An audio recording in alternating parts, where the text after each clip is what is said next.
네. 여기 계신 분들 뭐 몇몇 분은 아시겠지만 다시 한번 소개해 드리면요. 지금 저희 GK 서울에서 진행하고 있는 스타크웨어 베이스 캠프는 스타크웨어 커뮤니티로 여러 개발자분들, 그다음에 프로젝트들을 온보딩하기 위한 스타크웨어 공식 프로그램이고요. 현재 총 세션 7번 중에 6번 진행했습니다. 저번 8월 때부터 시작해가지고요. 띄엄띄엄 하게 했는데 네, 오늘 6번째 시간이고요. 그래서 혹시 여기서 덱을 개발하시거나 아니면 뭐 프로젝트 아이디어가 있는데 어, 스타크웨어 커뮤니티에서 한번 펀딩도 받아보고 그들과 기술적인 교류도 하면서 뭔가 빌딩을 좀 더 잘해보고 싶다고 하시면 저한테 말씀해 주시면 되고요. 현재 한 3팀 정도 요 베이스 캠프를 통해서 현재 같이 하기로 했고 얘기를 하면은 거기서 이제 적극적으로 물론 뭐 저한테 얘기한다고 다 되는 건 아니지만 뭐 피칭이나 그런 걸 통해 가지고 실제로 이제 뭐 펀딩 기회도 잡고 그다음에 스타크넷 위에서 활동하실 수 있는 기회를 준다고 하니까요. 좋은 기회인데 사실 제가 잘 운영을 못해서인지 막 상황 많이 생각보다 많이 얻었습니다. 그래서 지금 여기 계신 분들 중에 생각 있으시면 저한테 말씀해 주시면 되고요. 오늘은 세션 6번째입니다. 그래서 뒤에 아마 어떤 걸 다뤘는지 있을 테니까 네, 넘어갈게요. 네, 간단히 제 소개를 드리면요. 저는 라디우스라는 프로젝트를 현재 운영하고 있는 박지훈이라고 합니다. GK 저희가 영직 증명을 그냥 암호학자 아닌 상태에서 좀 더 알아보자라고 해서 2019년도부터 지금까지 운영해 오고 있고요. 스타크웨어는 그중에서 저희를 가장 많이 스폰서십 해준 프로젝트입니다. 그래서 저희 라디우스 프로젝트 간단하게 말씀드리면 롤업들을 위한 쉐어드 시퀀싱 레이어라는 컨셉의 인프라를 개발하고 있는데요. 요거는 설명은 아마 나중에 드릴 자리가 있겠지만 옆에 사진을 그냥 하나 가져왔습니다. 이게 작년 10월 달 사진인데요. 저희가 메인넷, 그 메사리라고 하는 리서치 회사에서 매년 열고 있는 메인넷 2023에 초대를 받아서 쉐어드 시퀀싱 레이어가 왜 블록체인 인프라에 필요한지에 대해서 패널 토크까지 하고 왔습니다.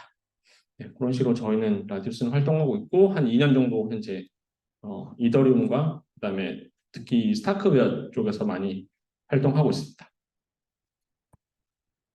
사실 그 슬라이드는 그 제가 만든 건 아니고요. 실제로 스타크웨어 부트캠프에서 만든 거라서 혹시라도 보시다가 궁금한 점 있으면 이분한테 트위터라든지 연락해 보시면 네, 답변해 주실 겁니다.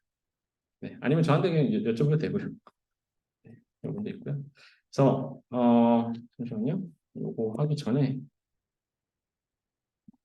저희가 실제로 뭘 했는지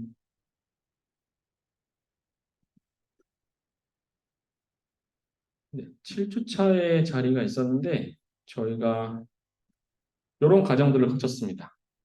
일단은 스타크넷이 스타크넷의 펀더멘털에 대해서 다뤘고요. 그다음에 지금 스타크웨어 부트캠프는 주로 카이로라는 언어를 알려드리는 데 주로 그 시간을 많이 썼습니다. 왜냐하면 이더리움에서 그 스마트 컨트랙트를 개발하는 거는 솔리디티로 하면 되는데 사실 스타크웨어에서 스마트 컨트랙트를 개발하기 위해서는 카이로라는 특별한 언어를 쓰셔야 되거든요. 그래서 근데 사실 이게 개발자들을 스타크웨어 커뮤니티로 온보딩을 하는데 가장 많이 허들이 되는 부분이라서 이 부분을 알려드리는데 시간을 많이 썼었습니다. 그래서 혹시나 예전 내용을 듣고 싶으시면 저희 GK서울 유튜브 채널 가면은 요 자료 다 있고요. 그리고 오늘도 뭐 몇 개 말씀드리겠지만 실제로 카이로라는 언어를 재미있게 배워볼 수 있는 사이트도 있기 때문에 그거를 적극적으로 활용해 주시면 좋을 것 같습니다. 네, 그래서 저번 주에는 이 스타크넷의 아키텍처에 대해서 알아봤고요. 오늘은 원래는 스타크에 대해서 알아볼 예정이었는데 그거 말고 실제로 카이로라는 언어에 대해서 다시 한번 좀 알려드리는 시간을 가지려고 합니다. 그래서 어떤 카이로라는 언어가 왜 나오게 되었으며 이거를 어떤 아키텍처를 기반으로 해서 언어를 만들게 되었는지 그걸 좀 알려드릴까 합니다.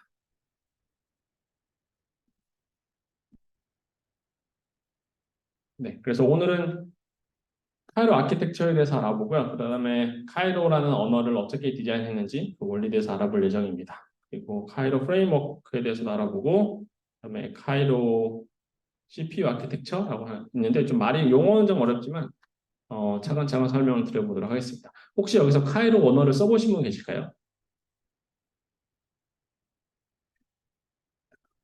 네, 됐습니다. 네. 러스트를 쓰는 분 계세요, 혹시? 아, 네, 네. 네, 러스트 쓰면 이거 되게 쉽습니다. 그러니까 러스트에서 거의 모든 신텍스와 그다음에 뭐 그런 대부분의 그런 컨셉들을 다 가져왔거든요. 그래서 카이로는 러스트 하면 되게 쉽습니다. 간단하게 카이로 아키텍처에 대해서 알아보기 전에 어, 예, 알아보기 전에 꼭 알아볼 게 좀 많네요. 혹시 스타크에 대해서 좀 익숙하신 분 계실까요? 스타크, 스나크, 영지직 증명에 대해서 좀 익숙하신 분? 아, 네. 괜찮아요. 조용히 해도 괜찮습니다. 네. 영지직 증명에는 두 가지 방식이 있거든요. 스나크 방식과 스타크 방식이 있는데 아마 그 이더리움 상의 롤러블 개발하는 레이어 2 중에 스타크를 쓰는 거의 유일한 프로젝트가 스타크웨어라고 보시면 됩니다. 이게 영지직 증명을 활용해가지고 그 레이어 2 롤업에서 발생한 트랜지션들이 잘 수행됐음을 증명하는 방식이 두 가지가 있거든요. 하나는 옵티미스틱, 하나는 GK 이용하는 거. 옵티미스틱은 뭐 별다른 나중에 사용해보시면 더 쉬울 것 같고 영지식 증명이라는 걸 통해서 롤업에서 발생한 트랜지션들이 잘 수행됐다. 뭐 이걸 증명하는 방식을 보통 저희가 이제 GK 롤업이라 하는데 이때 쓸 수 있는 GK 스킨 중에 두 가지가 하나는 스나크, 하나는 스타크 뭐 이런 게 있습니다. 둘 다 뭐 장단 등등등이 있는데 스타크웨어는 그 중에서도 스타크웨어는 오늘 보실 스타크넷, 카이로 이쪽은 스타크라는 영지직 증명 스킴을 주로 이용하고 있습니다. 그래서 요거 대해서 사실 간단하게 그냥 컨셉 정도는 아셔야 뒤에 나올 카이로에 대해서 그 용어들이 좀 덜 난해하실 수 있을 것 같아서 요거 간단하게만 설명드리고 어, 실제 자료를 보도록 하겠습니다. 네. 혹시 영지직 증명 네, 아시겠죠? 그래서 가장 많이 나오는 예가 피보나치 수열에 대해서 얘기를 많이 합니다. 즉, 아시겠지만 피보나치 수열은 딱 이런 형태를 갖추잖아요. 어, 여러 가지 이 숫자들이 있고 이 숫자들에 대한 규칙을 얘기할 때 보통 어떻게 하냐면은 이전 숫자, 아니, 네, 여기는 피보나치 스퀘어 때문에 요 동식인데 현재 숫자 값은 이전 숫자의 제곱 더하기 그 이전 숫자의 제곱값을 더한 게 현재 값. 요게 하나의 규칙이라고 생각하시면 됩니다. 그러면은 현재 값은 이전 두 개의 값으로 계산이 되잖아요. 그래서 보시면은 첫 번째 값이 1, 그러면은 이전 값은 없으니까 그 다음 값은 그냥 정하는 거예요. 3 정하고 두 개 계산하면은 제곱 1제곱 더하기 3제곱 하면 10. 109는 3제곱 더하기 10제곱은 109. 이런 식으로 이제 늘어나는 게 피보나치 스퀘어 수열이라고 보시면 영지직 증명을 이용해서 하고 싶어 하는 거는 이런 케이스입니다. 예를 들어서 어, 열 번째 숫자가 사실 이 피보나치 그 스퀘어 수열을 통해서 계산하면 요 값이 나거든요. 어마어마하게 큰 숫자가. 근데 이 숫자가 제대로 된 값인지 검증할 수 있는 방법이 두 가지가 있어요. 첫 번째는 요걸 하나씩 그냥 다 해보는 겁니다. 누구든지. 두 번째는 영지직 증명이나 수학적인 방식을 통해서 이 모든 단계들을 다 거치지 않아도 증명할 수 있는 방식이 영지직 증명이라고 보시면 돼요. 혹시 이해가 되실까요? 네, 이게 그 아까 말씀드렸던 롤러벨 그 레이아웃 롤러벨에서도 똑같습니다. 그러니까 롤러벨에서 발생한 트랜지션들을 이 롤러벨에서 트랜지션이 발생했을 때 롤러브의 상태값이 제대로 계산되었느냐라고 할 수 있는 그 검증할 수 있는 방법은 두 가지잖아요. 그 트랜지션들을 일일이 다 수행해 보면 됩니다. 보통 이더리움에서 하는 방식처럼 다 수행해 보면 되는 게 첫 번째. 두 번째는 잘 수행됐음을 증명할 수 있는 수학적인 영지직 증명 같은 암호학을 통해 가지고 최종값이랑 그다음에 영지직 증명을 검증만 하면 최종값을 잘 계산되었구나라고 믿을 수 있는 케이스. 그렇게 보시면 되는데 스타크는 후자를 위한 방식 중에 하나인 거죠. 그래서 보시면 이런 걸 증명하고 싶은 거예요. 그러니까 이게 모듈러 연산까지 났네. 모듈러 연산은 간단하게만 설명드리면 뒤에 모듈러 연산에 나가서 그냥 1의 모듈러 하게 되면 이제 7로 나눈 수의 나머지 값을 갖는 배열을 얘기하는 겁니다. 그러니까 이 1을 7로 나누면 1이 될 거고 10을 7로 나누면 나머지 3이 될 거고 109를 나누면 4가 될 거고 이렇게 되는 겁니다. 이게 이제 피보나치 스퀘어 모듈러 프라임이라고 해가지고 이런 수열에 대해서 얘기하는 건데 여기서 하고 싶어 하는 거는 결국 피보나치 스퀘어에 대한 모듈러에 대해서 모듈러스를 요 큰 값으로 두었을 때 그 피보나치 수열의 첫 번째 값은 1이고 두 번째 값이 어떤 값일 때 1022번째 값이 요 값이 될 건지 이 x 값을 네가 아냐 모르냐를 증명하는 방식입니다. 여기 혹시 이해가 되실까요? 다시 한번 설명드리면 피보나치 수열 있잖아요. 수열에서 첫 번째 값이 주어지고 두 번째 값은 일단 모르고 이게 일종의 시크릿인 거예요. 그 다음에 1022번째 값이 요 값을 만족할 때 이 x 값을 알고 있느냐 모르느냐입니다. 그러니까 x 값을 내가 잘 알고 있다라고 증명하는 방식이 x라는 값을 오픈하지 않고도 증명할 수 있는 방식이 영식 증명이고요. 네, 영식 증명입니다. 네. 이해가 되시죠? 네. 이걸 그럼 어떻게 증명하느냐라고 보시면 스타크 쪽만 간단하게 설명드릴게요. 스타크는 그냥 어떻게 하냐면 크게 어렵지 않습니다. 요런 테이블을 하나 만드는 거예요. 그러니까 이거는 내가 x를 아는 경우에 x를 알면 모든 아까 0번째부터 1번, 1번째, 2번째, 두 번째 쭉 해가지고 1022번째까지 다 계산할 수 있잖아요. 그 계산을 x를 첫 번째 이렇게 인덱스 같이 1로 두고 y를 아까 보셨던 피보나치 수열의 요 계산값으로 두는 겁니다. 그래서 1, 2, 3, 4 해서 x값은 0부터 1022까지 가게 되는 거고요. y는 그에 해당하는 수열이 전부 다 가게 됩니다. 그러면 이렇게 그래프가 만들어지는 거죠. 그래프가 만들어지고 이걸로 뭘 할 수 있냐라고 하면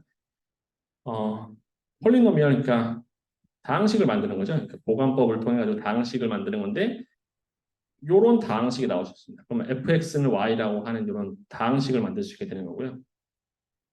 이거 설명드린 이유는 나중에 그 카이로 얘기할 때 하면 이렇게 다항식 얘기 나와가지고 설명드린 겁니다. 그래서 그러면은 내가 이 다항식을 알고 있음을 증명하면 결국 아까 처음에 원했던 이 x값이 뭔지 알게 되는 걸 증명하는 거잖아요.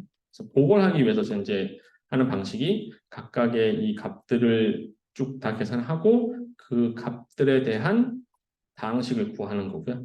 이 다항식을 내가 알고 있음을 다항식 전체를 던지는 게 아니고 다항식에 대한 커미트먼트만 던져가지고 그 받는 사람이 그 증명을 통해서 내가 x는 뭔지 모르겠지만 이 사람이 이 그래프 자체를 알고 있으니까 오케이 너 x는 알고 있네 나는 네 그렇게 되는 겁니다. 그러니까 받는 사람을 프로버 그러니까 이걸 증명하는 사람을 프로버 그 영직 증명을 받아서 검증하는 사람은 검증자라 그 베리파이어라고 검증자라고 하면 검증자는 x가 뭔지는 모를 거예요. 다만 프루버가 x 값을 알고 있다는 사실을 검증할 수 있게 있습니다. 그래서 그걸 위해서 이렇게 그래프를 만드는 거고요.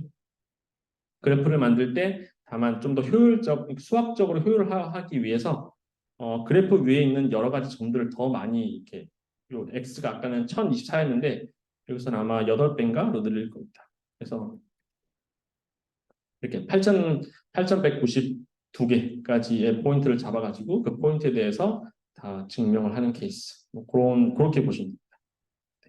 이런 식으로 하게 되면 뭘 할 수 있느냐? 아까 저희가 원래 원했던 요거를 증명할 수 있는 영시식 증명을 생성할 수 있는 요 스테이트먼트를 증명할 수 있는.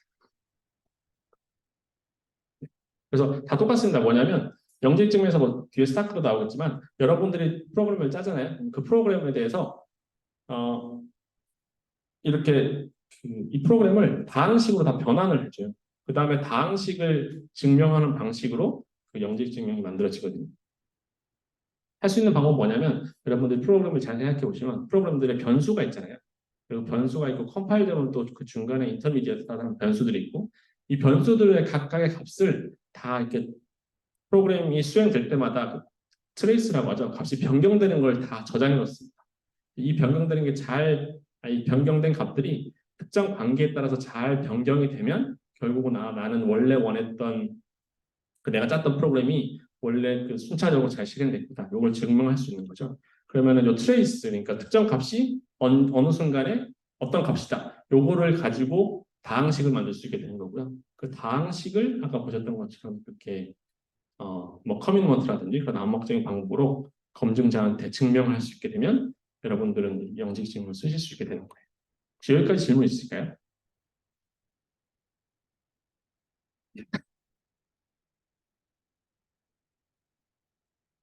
괜찮으실까요? 네. 자, 펜 있으면 좀 좋을 것 같은데 펜을 안 가져. 그렇습니다. 네. 그러니까 파이론은 지금 뭐 솔리디티라든지 그런 언어들은 사실 이렇게 다항식으로 잘 바꿀 수 그런 전혀 고려를 안 하고 만든 언어라서 그 아까 말씀드렸던 그 뭐 특정 변수가 어떻게 변하고 이거를 다 따라가기 되게 어렵게 만들어놨거든요. 근데 카이로를 짜면은 그 다항식으로 바꿀 수 있게 다 이렇게 잘 되게 만들어 놓겠습니다.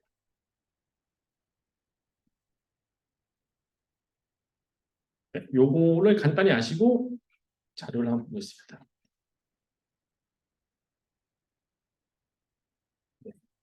그래서 결국은 그러니까 카이로라고 하면 어, 특정 프로그램에 그 프로그램이 원래 원했던 대로 잘 수행됐는지를 증명하는 하나의 방식이고요. 그래서 저희가 얘기하는 것은 연산의 그 인티그리티, 연산이 잘 수행됐음에 대한 증명을 효율적으로 생성할 수 있게 거기에 특화된 언어라고 보시면 됩니다. 그래서 실제로 이제 카이로라는 언어로 프로그램을 짜게 되면 그 즉시 해당 프로그램은 이 특정 프로그램이 제대로 수행됐다. 즉 누가 뭐 중간에 변조를 했다든지 누가 임의로 값을 넣었다든지 그런 거 없이 내가 원래 특정 인풋을 넣고 특정 함수가 돌고 특정 아웃풋이 나왔을 때 이 인풋 아웃풋이 요 해당 연산에 대해서 잘 동작해서 나온 값이다 하는 거를 자동으로 이렇게 증명해 줄 수 있는 언어라고 생각하시면 됩니다. 특히 그 증명하는 데 있어서 쓰이는 형식 증명 방식이 스타크라는 방식으로 쓰이는 거. 그렇게 하시면 될 것 같고요. 그래서 뭐 뒤에도 보시겠지만 컴퓨터 구조 같은 거 잘 아시면 사실 카이로가 왜 이렇게 만들어졌는지 좀 익숙하실 것 같은데 여기서 솔리디티 개발자분들 계신가요? 네. 혹시 오코드도 많이 보세요? 이브의 오코드? 네, 네. 그런 걸 거의 대체했다고 생각하시면 돼요. 대체했는데 그런 옵코드들이 아까 보셨던 방식으로 잘 변환될 수 있게 방식에 필요한 그런 수학적인 연산들을 옵코드로 만들어놔서 그게 자연적으로 스타크를 통해 영지 증명을 생성해낼 수 있는 그런 방식으로 보면 됩니다.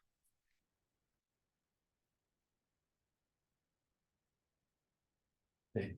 그래서 여기도 다시 한번 강조하지만 특정 프로그램이 잘 수행되는지 검증하기 위해서 그 모든 연산을 재실행해 보면 되겠지만 그것보다 재실행하는 그 연산 리소스보다 나왔던 영지식 프루프를 검증하는 게 훨씬 뭐 매우 싸다, 매우 효율적이다 그런 식이기 때문에 가이로를 쓰게 되는 거고요.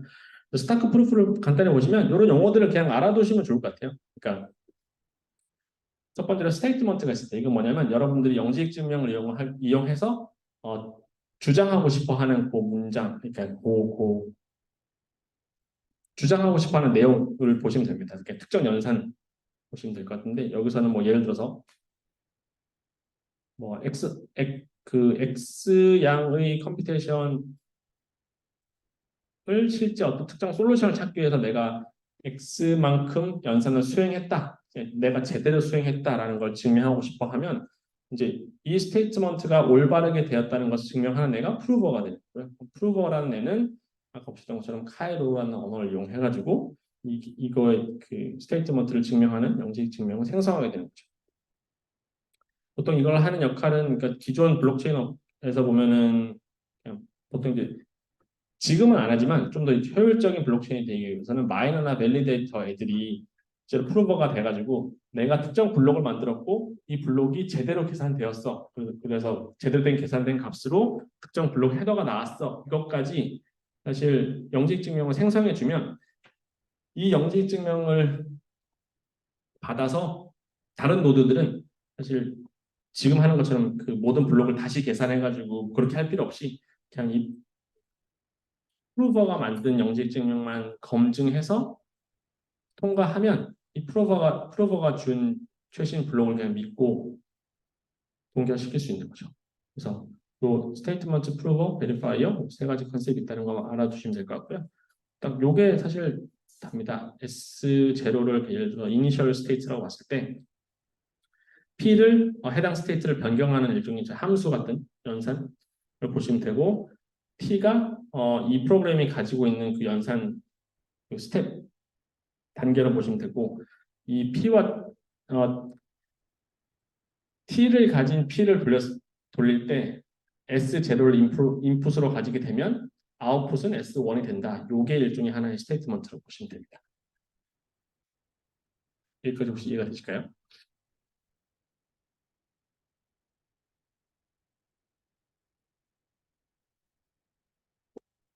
혹시 오늘 카이로 배우고 싶어서 오신 분 계신가요? 이게 내용이 갑자기 카이로 아키텍처여서 카이로요? 네, 이따가 한번 보겠습니다. 네, 그래서 오늘 오늘은 그래서 카이로라는 언어가 왜 나오게 됐으며 이게 어떤 동작을 하는지 그 아키텍처에 대한 설명을 초반에 할 예정이고요. 후반부에는 좀 카이로 원래 예전에 한번 봤었는데 카이로 프로그램을 잠깐 보도록 하겠습니다. 그래서 프루프 시스템이라고 하는 거는 실제로 자신 말고 다른 파티한테 특정 연산 또는 특정 스테이트먼트가 유효하다는 것을 증명하는 과정이라고 보시면 되고요. 그래서 특정 연산의 인풋이 실제로 특정 아웃풋의 결과로 이어진다는 보시면 됩니다. 그래서 좀 반복된 얘기긴 한데 이 프루프 시스템을 구축할 수 있는 방법은 두 가지인 거죠. 하나는 아까 계속 말씀드렸지만 그냥 인풋, 아웃풋 그 컴퓨테이션 연산 그걸 다 던져줘서 너도 똑같이 이걸 재수행하면 결과값이 나오는 것을 검증할 수 있을 거라는 방식이 있는 거고요. 지금 블록체인 동작하는 것처럼 그게 아니고 영지익 증명 같은 거 사용하면 실제로 다 수행하지 않고 간단하게 해당 연산이 제대로 수행됐음을 검증하는 방식이 지금 얘기하고 있는 영지익 방법입니다. 이거를 할 수 있는 방법은 두 가지가 있어요. 그러니까 지금 뭐 저희 프로젝트에서도 하고 있지만 하이레벨 랭귀지 그러니까 지금 뭘 많이 쓰시는 솔리디티나 뭐 러스트 그런 언어들 말고 실제로 그냥 아까 보셨던 방정식 자체를 만드실 수도 있어요. 그걸로 하실 거면 라이브러리들이 많이 있거든요. 지금 많이 쓰는 거는 뭐 예를 들어서 헬로2나 아니면 뭐 플론키2 뭐 R1CS 등등등 해가지고 사실 이 수학적인 백그라운드가 없으면 쓰기 힘든 언어 그 라이브러리들이 있긴 한데 아까 보셨던 그 수학 그 특정 연산을 다른 툴의 도움을 받지 않고 그 뭐죠? 그 방정식으로 다 스스로 변환한 다음에 이 방정식을 그냥 어떻게 하면 잘 구현할 수 있도록 하는 언어 그 라이브러리들 많이 있습니다. 근데 그걸 아시려면 그걸 이제 그 실제로 그런 로우 레벨의 라이브러리를 이용해가지고 특정 연산에 대한 영지익 증명을 생성하려면 뭐 과정도 사실 되게 복잡하고요. 배우는 것도 사실 오랜 시간이 걸립니다. 영지익 증명 자체도 알아야겠거니와 이 영지식 증명을 이루는 방식이 아까 말씀드린 여러 가지 스킴이 어떻게 동작하는지 알아야 그 스킴에 맞는 방정식을 구화할 수 있고요. 그 방정식을 또 어떻게 영지익 증명을 생성하기 위한 뭐 일종의 테이블이나 아니면은 뭐 다른 방식으로 구성해야 되는지 그걸 다 배워야 되기 때문에 되게 시간도 많이 쓰게 됩니다. 그리고 예를 들어서 뭐 이따가도 한번 설명드리겠지만 영지익 증명 최근 들어서야 영지익 증명이 롤럽이나 아니면 여러 군데에서 많이 쓰이게 됐지만 그때 한 몇 년 전까지만 하더라도 롤럽 그 영지익 증명이 해결하지 못했던 그 몇 가지 그 허들이 있었는데 그 중에서 하나가 루프라든지 아니면 if문 같은 그런 조건문을 영직 증명을 과연 어떻게 증명할 수 있을까에 대해서 해결책이 없었어요. 근데 이제 최근 들어서 이 해결책들을 좀 풀어낼 수 있는 영직 스킴이 나오는 바람에 지금 아시는 것처럼 여러 뭐 스크롤이나 아니면은 GK 롤업들이 실제 메인넷까지 올라올 수 있게 되는 거죠. 여튼 이런 하이레벨 랭귀지 없이는 배워야 될 것도 많고 고려해야 될 것도 많다. 다만 좋은 거는 효율적으로 짤 수 있다는 그런 것도 있는데 그냥 혹시라도 뭐 수학적인 거 재밌어 하시면 뭐 도전해 볼 만한 가치는 있는 것 같습니다.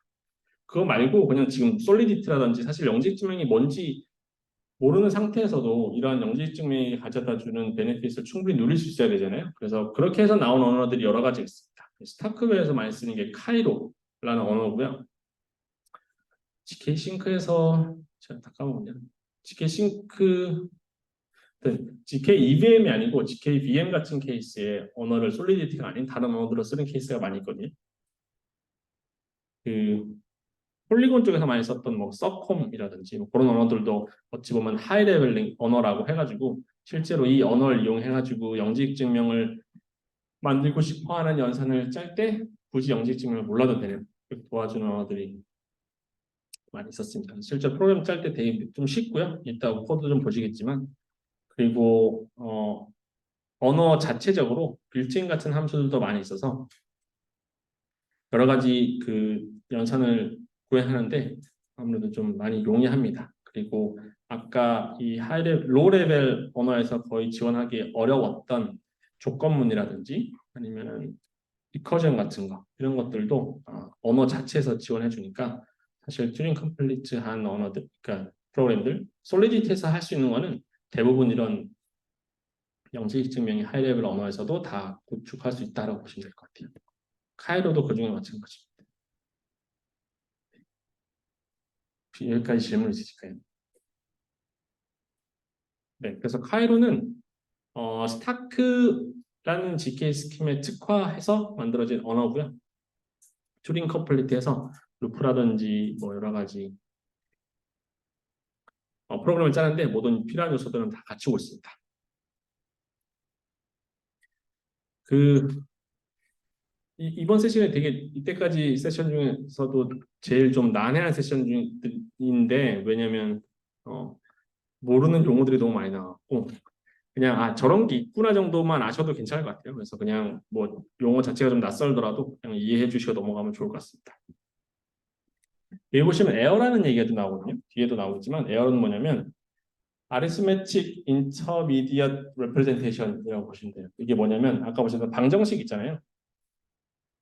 이 방정식을 표현하는 방식이 뭐 여러 가지 있겠지만 이 방정식을 어떻게 하면 잘 효율적으로 표현할지에 대한 그 하나의 정의한 표현 방식이라고 보시면 돼요. 에어라고 하는 게. 그래서 어떤 특정 연산이 있고 이 연산을 에어라고 하는 표현 방식으로 잘 바꾸면 이 에어라는 걸 기반으로 해서 그 스타크 프루프를 잘 뽑아낼 수 있게 뭐 그렇게 하기 위한 중간 단계의 표현 방식이라고 보시면 됩니다. 그래서 오늘 보실 거는 카이로 1이어서 사실 에어라는 그 표현 방식을 많이 보시지는 않을 건데 예전에는 사실 이 에어라는 표현 방식으로 이 그 프로그램을 다 짰거든요. 그 코드 보시면 도저히 알아먹을 수 없는 코드긴 한데 그런 일종의 중간 단계 역할을 하는 영직 증명을 위한 표현 방식이라고 보시면 될 것 같습니다. 그래서 좀 상당히 복잡하긴 하고요. 다만 이제 배우기 어려운 부분이 많이 있어서 요거는 좀 카이로 1에서는 많이 커버한 상태입니다.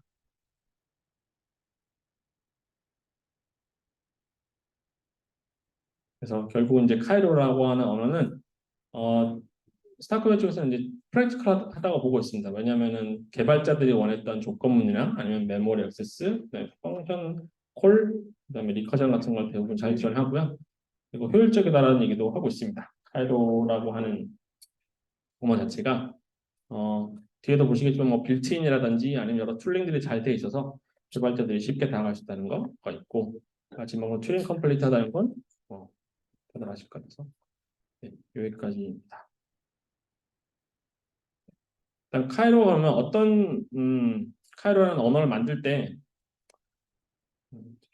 어떠한 원리를 가지고 만드는지 잠깐 살펴보시면 뒤에 나올 카이로 예제들이 좀 쉽게 다가오지 않을까 생각이 드는데요. 일단 카이로는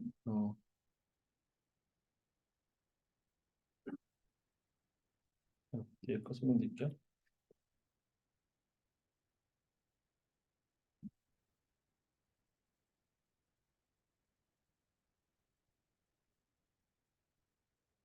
네.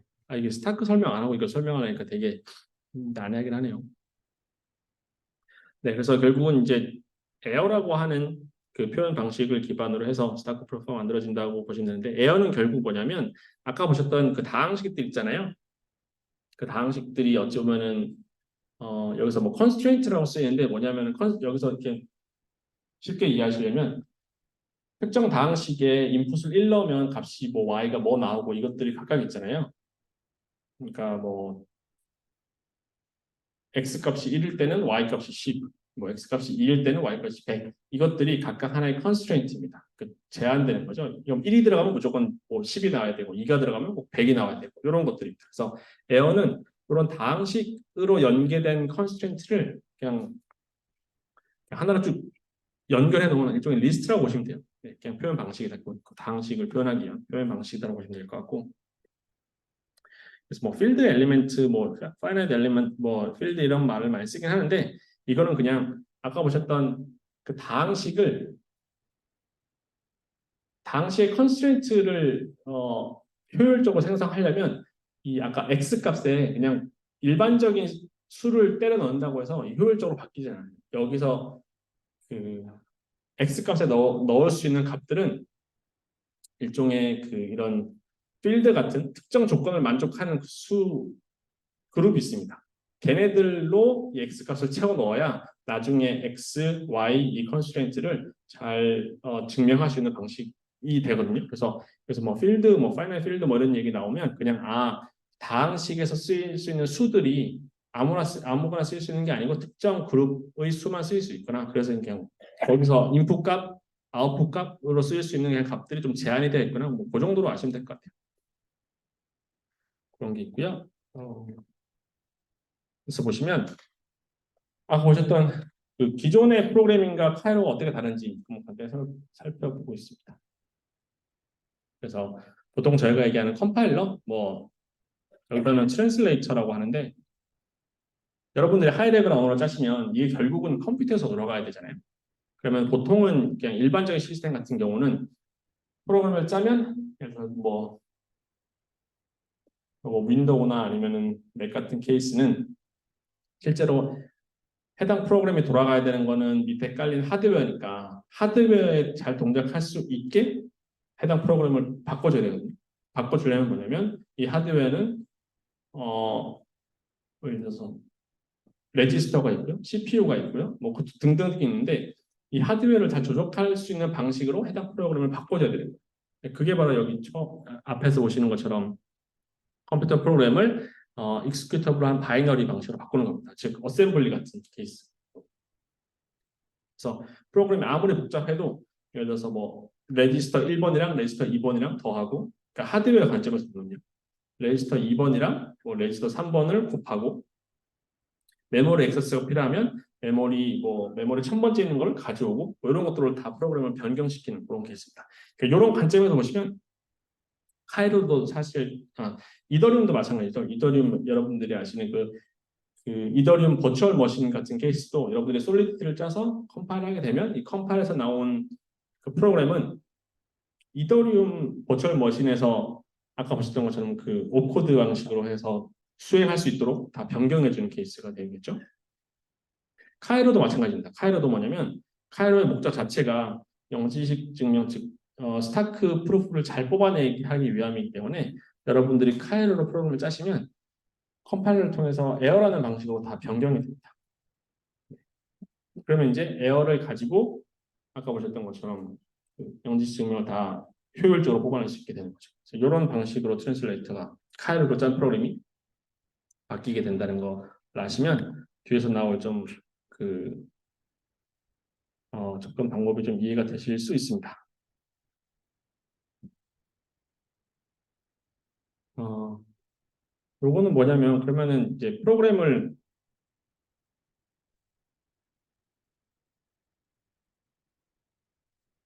영지익 증명을 얘기할 때 항상 비판받는 부분이 있거든요. 그러니까 아까 말씀드린 것처럼 스나크가 있고 스타크가 있다고 했잖아요. 스나크 같은 케이스는 뭐냐면 쉽게 설명드리면 내가 증명하고 싶어 하는 연산이 하나 있고 이 연산을 스나크라고 하는 방식으로 증명하기 원하면 이 연산에 특화된 여러 값들을 먼저 뽑아내야 돼요. 그걸 셋업 단계라고 하는데 그 말은 뭐냐면 특정 연산에는 일종의 이런 특정 연산에는 여러 가지 특정 값들이 의존돼서 사용된다는 거죠. 이 말은 뭐냐면 여러분이 만약에 프로그램 안에 로직을 하나 바꾸기만 하더라도 다시 모든 단계를 거쳐야 되는 거예요. 이 연산에 대해서 필요한 파라미터들을 다 뽑아내고 이 파라미터들을 기반으로 해서 영지증명을 생성하는 방식. 뭐 이런 겁니다. 다만 이제 스타크의 장점은 뭐냐면 스타크는 사실 이런 파라미터를 뽑아내는 단계가 필요 없어요. 그냥 어떤 연산이 주어지고 이 연산에 대해서 그냥 수행하는 그 아까 보셨던 그 트레이스라고 하는 그 단계들에 대한 뭐 특정 변수가 언제 어떻게 변했는지에 대한 그것만 기록이 쫙 남아 있으면 그 기록만 가지고 그 스타크 프루프를 생성할 수 있습니다. 아까 스나크에서 말씀하셨던 것처럼 뭐 특정 연산에 디펜던시가 있게 뭐 파라미터 세팅하고 뭐 이런 거 다 필요 없고. 그래서 어찌 보면은 그 카이로라는 언어에서도 사실 원래 우리가 그 특정 언어로 프로그램을 짤 때 원하는 거는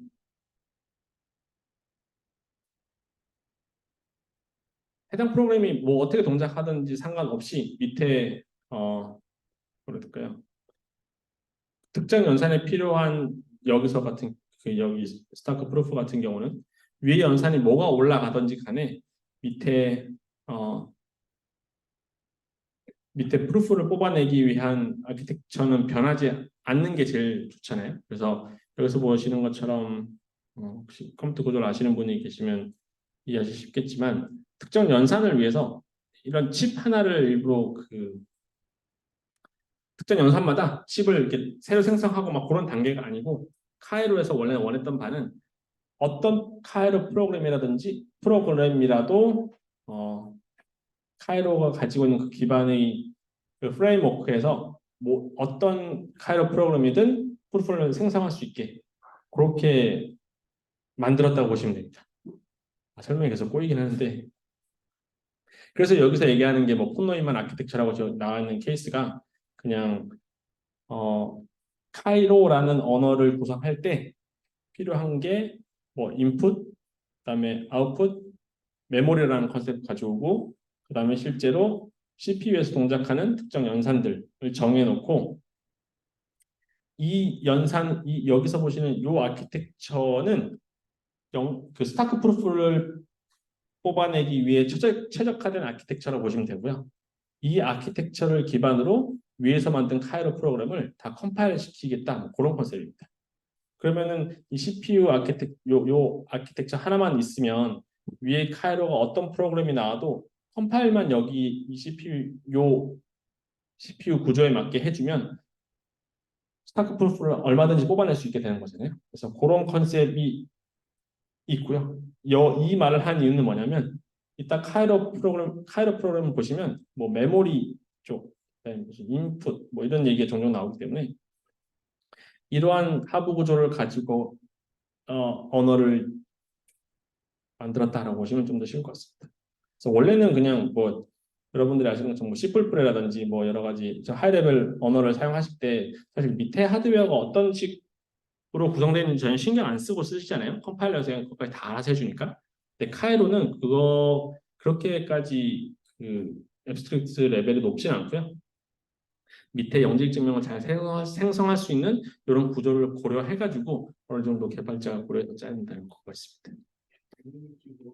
얘기하려고 하는 베이직 어프로치는 스나프에 가깝고 특히 얘기하는 CPU 어프로치는 스나프에 가깝고 그런 개념을 설명하려고 유사한데요. 유사하긴 한데 그러니까 여기서 설명하고자 하는 바는 아까 보셨던 에어라고 하는 구조를 왜 가져갔는지 설명하고자 하는 카이로가 직접적으로 카이로를 만든 프로그램이 직접적으로 뭐 특정 연산으로 바로 바뀌는 게 아니고 모든 카이로 프로그램을 지원하기 위해서 뭐 이렇게 하나의 뭐 제너럴라이즈 시켰다라고 보시면 더 오히려 쉽지 않을까 생각이 듭니다. 그러니까 저 콘노이만 아키텍처가 이런 부사 모티베이티드라고 하는 표현이 있거든요. 네네 맞습니다. 네네. 이게 다른 데서도 사무에서 많이 쓰이고 있는 아키텍처거든요. 콘노이만. 네네네 맞습니다. 네. 그래서 폰노면 아키텍처가 나오게 된 이유가 이거랑 유사하거든요. 프로그램 하나만 여기에 인풋, 아웃풋, 메모리의 값만 바꾸면 어떤 거든지 다 수행시킬 수 있는 컴퓨터 구조를 처음 제안한 게 아마 폰노면 구조로 알고 있어서 네. 그러면 스나크보다 네. 스타크가 버리파이어 입장에서 더 불편한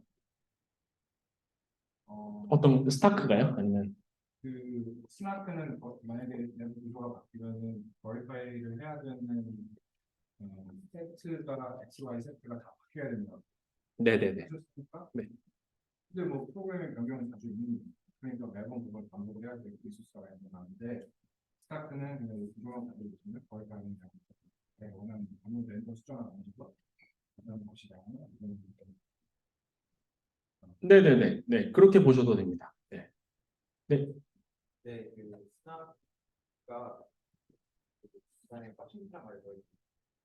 스타크도 저렇게 이게 제너럴하게 가져가려면 그만큼의 테이크오프가 있었는데 그러면 어떤 점이 그런 거라고 하는 것 같아요. 그러니까 하드웨어적으로 더 많은 메모리를 잡게 되는 게 스타크. 네. 정확한 말씀이시고요. 뭐냐면 스타크는 그러니까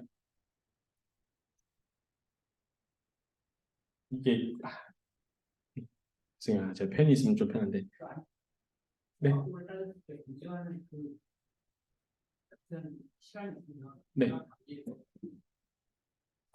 스타크는 이걸 막 갈테스 시키는 게 많은 있는 것 같고 왜냐면 나중에 이렇게 다시 모두가 될수 여지가 있는 것도 같고 이제가 완전히 완벽하다라고 볼 수는 없지만 스나프 같은 경우에는 하나하나의 일 포인트를 다 맞는지 맞는지 체크를 하면서 나가는 거기 때문에 정확도는 오히려 존중할 수 있는 그런 것들은 혹시 좀 컨텐츠가 더 높은 거 아니에요? 정확도는 둘 다 당연히 똑같고요. 똑같아야 되고요. 당연히 특정 연산이 있으면은 해당 연산을 제대로 수행했다는 것을 증명하는 건 당연한데 스나크는 뭐냐면 이거를 이 연산을 제대로 수행했음을 증명하기 이전에 프루버랑 베리파이어가 둘이 공통의 일종의 파라미터들을 다 만들어줬습니다.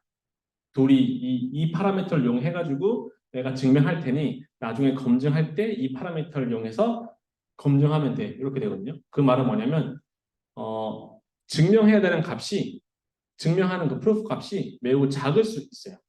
그러니까 스타크는 보통 그 프루프로 나오는 프루프 사이즈가 일정적이거든요. 컨스턴트 하거든요. 컨스턴트 할 수 있는 이유는 이미 그 프루프 하기 전에 그 파라미터 셋업이 다 끝났기 때문에 그래서 다만 이 파라미터 셋업이 해당 연산에 디펜던시가 걸려있기 때문에 연산이 바뀌면 파라미터를 다시 다 추출해야 됩니다. 네. 다만 파라미터를 미리 다 추출해놨기 때문에 연산 프루프라든지 아니면 연산하는 속도가 매우 빠를 수 있는데요. 스타크는 그거랑은 좀 반대예요. 스타크는 파라미터를 뽑지 않기 때문에 이 파라미터로 원래 증명해야 되는 모든 값들을 증명할 때 다 뽑아내요. 그래서 아까 뒤에 분이 말씀하셨던 것처럼 메모리가 어마어마하게 필요한 거예요. 왜냐면은 해당 프로그램을 수행할 때 필요한 그 각각의 변수들이 있을 거고 그 변수들의 중간 단계들을 다 저장하고 이 저장된 다 그 모든 값들이 메모리에 다 있는 상태에서 이 그 메모리 변경 값들을 다 다항식으로 만들고 이 다항식에 대해서 프루프를 만드는 거예요.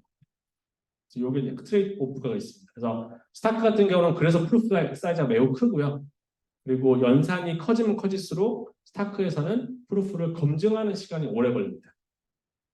왜냐하면 프루프 사이즈가 커지니까. 근데 스나크는 그에 비해서 이미 파라미터 셋업이 파라미터를 다 추출해놨기 때문에 프루프 사이즈도 일정하고요. 해당 프루프를 검증하는 시간 또한 일정합니다. 그래서 여기 다 트레이드 오프가 이렇게 있어요. 괜찮죠? 네네. 그러면 이게 얘가 결국에 생각했던 거는 네 스크립트 안에도 베리파이 하는 게 더 서센트하니까 하려고 했던 건데 뭐라고요? 다시. 중간에 네. 더 스테이트를 변화시키는 게 있어서 네 스크립트 안에도 네네. 코드를 그냥 바로 베리파이 하는 게 더 편하다라는 관점, 인상이 작다라는 관점에서 또 어프로치가 있었을 텐데 네네. 그러면 지금처럼 스타크처럼 되게 제너럴하게 하다 보면은 베리파이 하는 것 자체에 대한 연산이 커지면은 굳이 이거를 왜 베리파이 하는 거죠?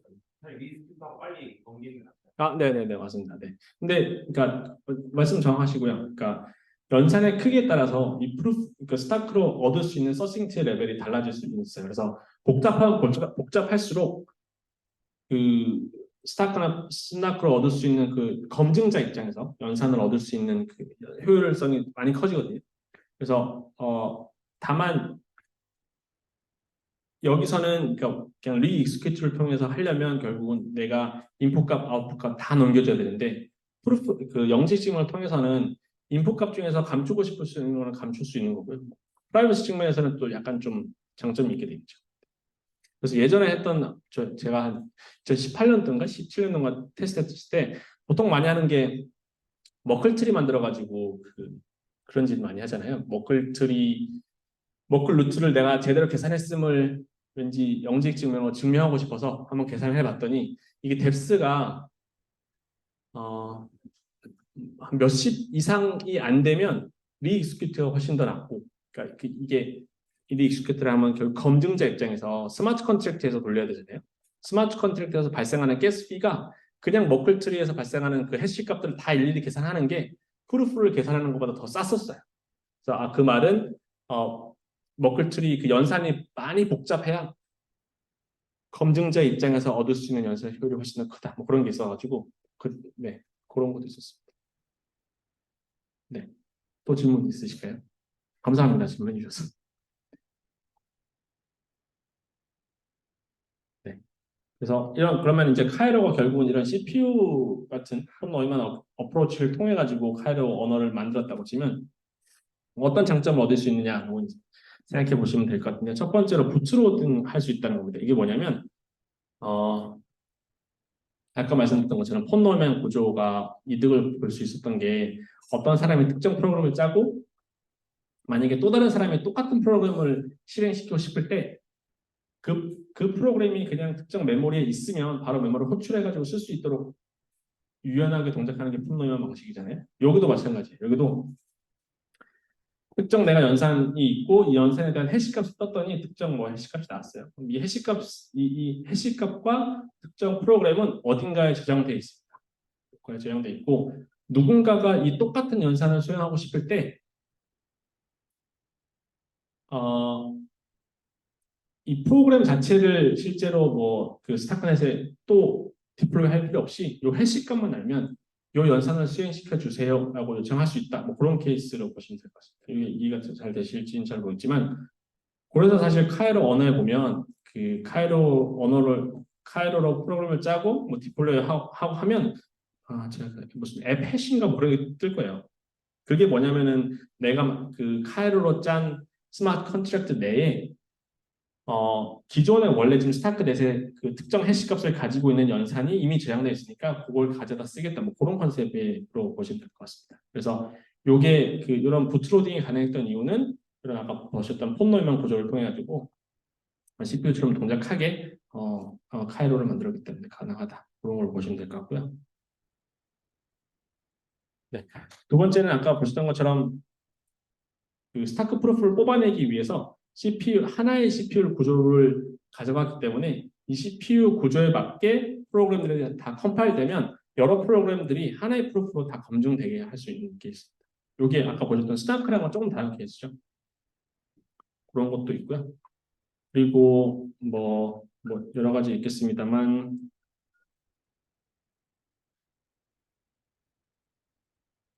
네, 뒤에 거는 조금 이따가 다시 보시면 될 것 같고 그래서 카이로도 하나의 프로그램이고 카이로가 실제로 수행돼야 되는 언어 셋이 이제 카이로 인스트럭션 셋이라고 해서 다 정의가 되어 있고요. 그런 뒤에 보시면 알지브릭 리스크라는 컨셉으로 보시면 됩니다. 뭐냐면 리스크라는 갑자기 컴퓨터 구조 시간이 된 것 같은데 리스크라고 하는 게 reduced introduction instruction set 컴퓨테이션인가요? 까먹었네요. 네, 그건데 뭐냐면 그러니까 그 해당 연산이 동작하는 그 하드웨어 자체가 어 그 하드웨어를 만들 수 있는 방식이 두 가지가 있습니다. 그 하드웨어에서 지원하는 연산이 복잡한 연산을 지원할 수도 있고요. 예를 들어서 뭐 특정 다항식을 수행하는 거를 하나의 인스트럭션으로 잡을 수도 있고, 아니면 해시 같은 걸 하나의 인스트럭션을 잡을 수 있고, 뭐 그런 게 있거든요. 근데 그렇게 하게 되면은 해당 인스트럭션을 수행할 때마다 비용이 너무 크니까 최근 아마 대부분의 컴퓨터는 그냥 add 뭐 더하기 곱하기 뭐 메모리 읽기 나누기 이런 되게 간단한 연산들로만 인스트럭션 셋을 만들어 놓습니다. 특정 프로그램이 컴파일을 하게 되면 이런 간단한 인스트럭션 셋으로 다 컴파일이 되게 되는 거고요. 이렇게 간단한 구조로 가져가게 되면 뭐 여러 가지 장점이 있지만 여기서는 여기서 얘기하는 그 카이로 인스트럭션 셋은 뭐냐면은 증명해야 되는 인스트럭션 셋 자체의 복잡도가 매우 낮으니까 요거 기반으로 해서 스타크 프로프를 쉽게 뽑아낼 수 있다는 거고요. 그런 컨셉으로 이해하시면 됩니다. 그래서 결국은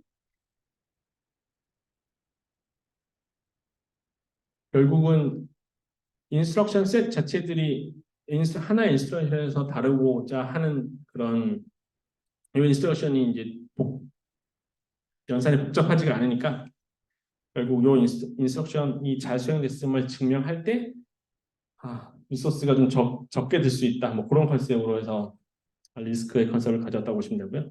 그래서 보시면은 여기서 지원하는 거는 에디션이라든지 곱하기 그런 것들이 되고 그다음에 뭐 두 개의 값이 똑같다 이런 것들은 다 카이로 인스트럭션 셋에서 지원하고 있습니다. 그 less than 같은 이런 약간 조건문은 사실 카이로 인스트럭션 셋에서는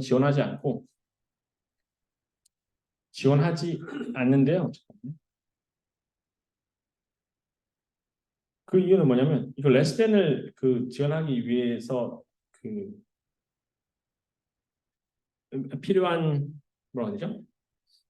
필요한 연산 자체가 되게 복잡하대요. 그래서 여기서 카이로에서는 컴파일러 통해서 뭘 하냐면 만약에 누군가가 카이로 언어로 해서 less than이라고 하는 그 연산을 카이로 프로그램을 짜면 이게 자동적으로 예를 들어서 에디션이나 멀티플리케이션 또는 뭐 저런 두 밸류를 비교하는 값 요걸로 다 바꿔가지고 컴파일이 되거든요. 뭐 그런 식으로 뭐 카이로가 이제 지원하게 되어 있습니다.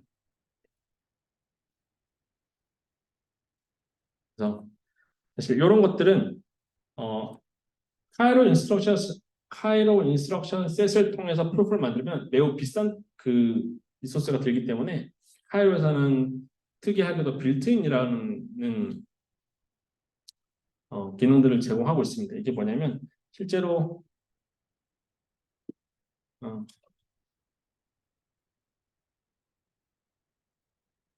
그러니까 이제 카이로 인스트럭션 셋을 통해서 프로그램을 만들고자 하면 매우 비싸기 때문에 그냥 이 일반적인 카이로 인스트럭션 셋이 아닌 다른 방식으로 프루프를 생성할 수 있도록 몇 개 함수들을 지원해 놓은 게 있습니다. 해시 값이라든지 아니면은 특정 연산이 어떤 레인지 범위에 있다라든지 아니면 여러분들이 프로그램 짜실 때 매우 자주 쓰이는 연산들을 매우 싼 방식 적은 리소스로 스타크 프로그램을 뽑아낼 수 있도록 카이로 언어 내에서 이미 빌트인을 만들어 놓은 게 많이 있습니다.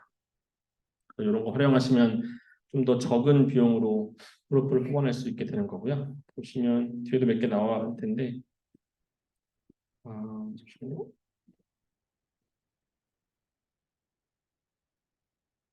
네, 요거는 뒤에 실제 카이로 코드 보면서 한번 설명해 드릴게요. 여기 익sem플로 나와 있긴 하네요. 카이로 인스트럭션 셋으로 표현할 수 없는 여러 가지 연산 중에서 그러니까 보통 프로그램 짤 때 이제 프린트F 많이 쓰시잖아요. 그런 것들은 사실 지원이 어려워서 그거는 빌트인으로 이렇게 아웃풋이라는 걸로 지원을 한다든지 아니면 해시값 중에서 많이 아시는 그 솔리디티에서 쓰고 있는 뭐 SHA-256이나 그런 것들은 사실 GK 프렌들리하지가 않거든요. GK로 지금 그 프로프를 만드는 데는 엄청난 연산 비용이 들기 때문에 보통 이런 스타크 쪽에서는 페데슨 해시 같은 거 많이 씁니다. 근데 페데슨 해시를 실제로 연산 효율적으로 하기 위해 빌트인 많이 썼고요. 레인지 체크나 아니면 서명할 때 쓰는 ECDSA 같은 것도 많이 쓰고 비트와이즈 같은 것들도 전부 다 이제 성능 효율을 하기 위해서 빌트인으로 제공하고 있습니다. 이거 두 장만 보고 끝낼게요. 그리고 여기서 조금 특이한 컨셉이 있는데 이거 조금 헷갈리실 수 있거든요. 뭐냐면 저희가 증명하고 싶은 게 y는 루트 x다라고 일단 가정을 할게요.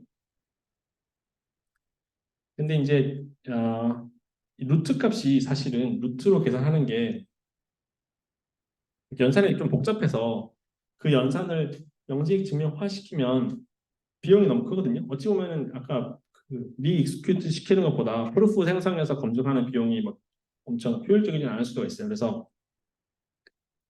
여기서는 어떻게 하냐면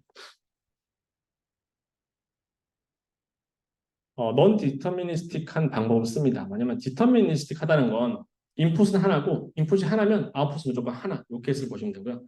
넌 디터미니스틱하다는 건 뭐냐면 특정 아웃풋 하나에 인풋 값이 두 개 이상이 될 수 있는 케이스를 말씀드리는 거예요.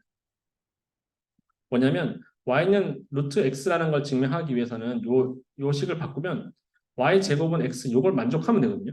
그럼 내가 y랑 x를 알 때 요 식을 만족하는 y랑 x는 요 y 제곱은 x를 또 한 만족이 되는 거겠죠. 다만 여기서의 문제는 y가 될 수 있는 값이 하나 더 있는 거죠. 제가 원래 알고 있던 값의 마이너스 값도 이 수식을 만족하기 때문에 그래서 여기서 non determinist라고 하는 거예요. 이 말은 뭐냐면 영지익 증명을 생성할 때 효율적으로 하기 위해서 이 연산을 이렇게 바꿔서 증명을 할 수는 있거든요.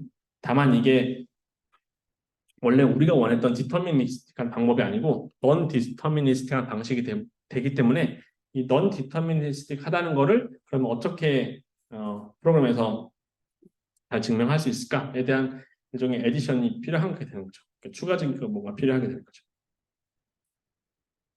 그거를 얘네는 힌트라고 하는 약간 특이한 방식으로 해결하고 있습니다. 요것도 뒤에서 그 코드 부분 좀 설명드리면 좋을 것 같아서 좀 남겨두고 있는데요. 결국 특정 프로그램을 짤 때 카이로를 쭉 짜다가 특정 카이로를 짤 때 내가 예를 들어서 힌트라는 이런 어프로치를 통해 가지고 이거는 넌 디터미니스틱한 방법으로 충분히 증명할 수 있어. 그러니까 카이로 컴파일러한테 이거를 효율화시켜도 괜찮아라고 하고 일종의 힌트를 주는 거겠죠. 그런 방식으로 해서 카이로를 컴파일할 수 있는 방식도 있거든요.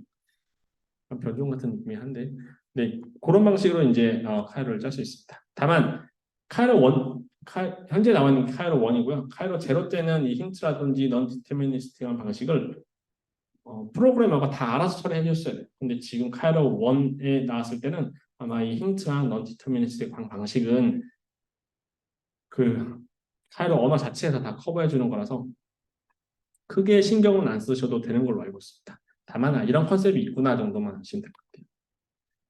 네, 여기까지만 하고 잠깐만 좀 쉬었다가 코드 보고 네, 코드 한 3, 40분 보고 끝내도록 하겠습니다. 혹시 질문 있으실까요? 요거 뭐 카이로만 아니더라도 다른 것도 질문하셔도 괜찮습니다.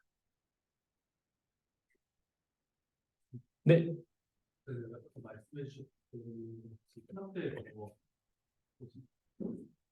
프로세스가 통해서 이렇게 만들잖아요. 네네.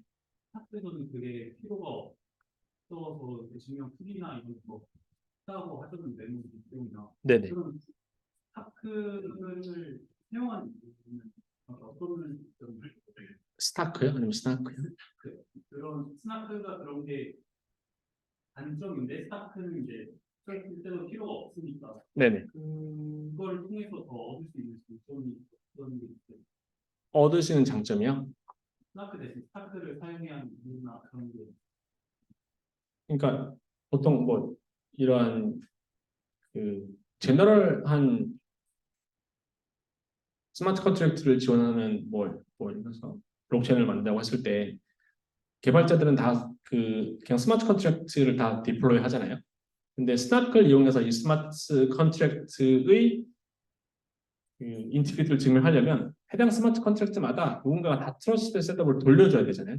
그게 사실은 쉬운 작업은 아니라서 그래서 일반적인 그러니까 제너럴한 스마트 컨트랙트를 지원하기 위해서는 오히려 스타크보단 스타크가 훨씬 맞긴 한 거죠. 그 트러스트 셋업이 없으니까. 네, 이해되실까요? 그래서 사실 그러면 좀 오해가 생길 수 있는 부분이 지금 많이 나와 있는 GK EVM은 뭐냐? 걔네 다 스나크 이용하거든요. 걔네 방식은 뭐냐면 EVM에서 지원하는 옵코드들이 뭐 20몇 개가 30개 있습니다. 걔네 옵코드들을 증명할 수 있는 모든 스나크에 필요한 트러스트 셋업을 미리 다 해놓는 거예요. 네, 그 옵코드들마다 전부 다. 옵코드들마다 서킷을 만들고 그 서킷에 대한 파라미터들을 미리 다 만들어 놓은 겁니다. 그리고 나서 누군가 솔리디티로 스마트 컨트롤을 짜서 이거를 옵코드로 변환시키면 그 옵코드들에 들어간 스나크 프로분 방식들이 다 그냥 다 수행이 되는 거예요. 그렇게 되면은 내가 스마트 컨트랙트를 뭘 짜든지 상관없이 다 컴파일만 제대로 되면 이미 트러스티드 셋업이 완료된 파라미터들을 이용해서 스나크 프로프를 다 만들 수 있게 되는 거죠. 그게 현재 나와 있는 스나크 GK EVM 방식입니다. 그래서 제가 아까 설명드렸던 것처럼 뭐 스마트 컨트랙트 짤 때마다 트러스트 셋업이 필요하다 뭐 이것 때문에 그럼 스나크를 이용하면은 제너럴한 그 스마트 컨트랙트를 지원하는 블록체인을 만들 수 없는 거네? 그럼 GK EVM이 허황된 거네? 그게 아니고요. GK EVM은 아까 말씀드린 옵코드에 대한 트러스트 셋업을 미리 해놓고 거기에 대한 프로프를 만드는 방식으로 지금 동작하고 있습니다. 네. 스타크를 쓰는 GKVM 같은 경우에 새로운 옵코드를 추가를 하려면 세레머니를 한번 열어야 되는 거 아니면 이전에 있던 뭐 데스러 예전에 어떤 변수나 이런 것들을 가져와서 쓸 수 있고 요게 아마 그 GK 스킨을 어떤 거 썼는지에 따라 좀 다른데요. 그래서 그로스 스킨이라든지 그런 것들을 쓴다면 연산이 바뀔 때마다 트러스트 셋업을 다시 다 해야 돼. 모든 게 파티들이. 근데 그거 말고 제가 꼭 까먹었네요. 몇 개 다른 스킨들이 있거든요. 그 스킨들은 유니버셜 셋업을 지원합니다. 그 뭐냐면 기존의 어떤 특정 연산을 통해서 파라미터를 만들었잖아요. 그 파라미터를 기반으로 그냥 특정한 어니스트 주체가 한 번만 뭐 연산을 몇 개 더 하면 새로운 그 파라미터를 생성할 수 있어요. 그렇게 파라미터 생성된 건 스나크를 만들 쓸 수 있도록 하는 GK 스킨은 따로 있습니다. 네, 그래서 꼭 매번 연산이 바뀔 때마다 막 그 복잡한 그 트러스티드 셋업 단계를 거쳐야 되는 건 아니고요. 아마 스킨마다 조금 다를 것 같습니다. 네, 또 혹시 질문 있으실까요?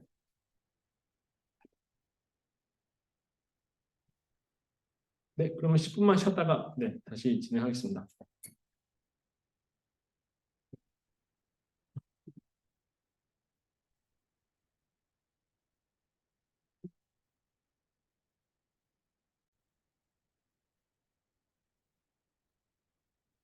네, 그러면 다시 시작하겠습니다.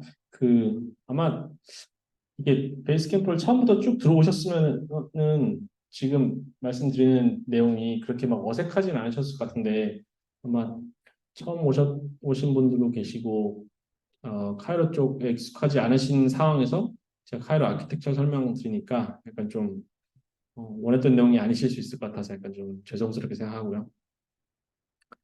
아마 혹시라도 지금 이런 세션을 통해서 스타크웨어 쪽에 조금이라도 관심이 생기시면 다시 한번 저한테 알려주시면 제가 제대로 배울 수 있는 창구를 마련해 드리도록 하겠습니다.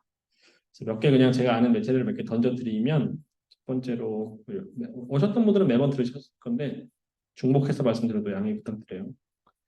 일단 아까 어떤 분이 여쭤보셨는데 스타크에 관련해서 좀 궁금하다. 이게 실제로 뭐 물론 뭐 스타크나 모든 암호학적인 단계를 다 파악하시고 계신 분들은 많지는 않겠지만 이 스타크 101이라고 그 그냥 검색해 보시면 맨 처음에 나오는 스타크 101이 있습니다. 요거 보시면 사실 아까 제가 보여드렸던 실제 내가 증명하고 싶어하는 스테이트먼트에서 어떻게 스타크 프루프가 나오는지 보실 수 있거든요. 스테이트먼트를 방정식으로 바꾸고 방정식에서 커미트먼트를 뽑는데 여기서는 fry라고 하는 커미트먼트를 추출하는 방식을 쓰거든요. 그 fry가 도대체 어떤 방식으로 동작하기에 스타크 프루프가 해당 스테이트먼트를 증명할 수 있는지에 대한 단계를 아주 매우 친절하게 차근차근 잘 설명해 놓았습니다. 그 튜토리얼 담아 있을 거라서 실제로 작성 실제로 핸즈온 해가시면서 충분히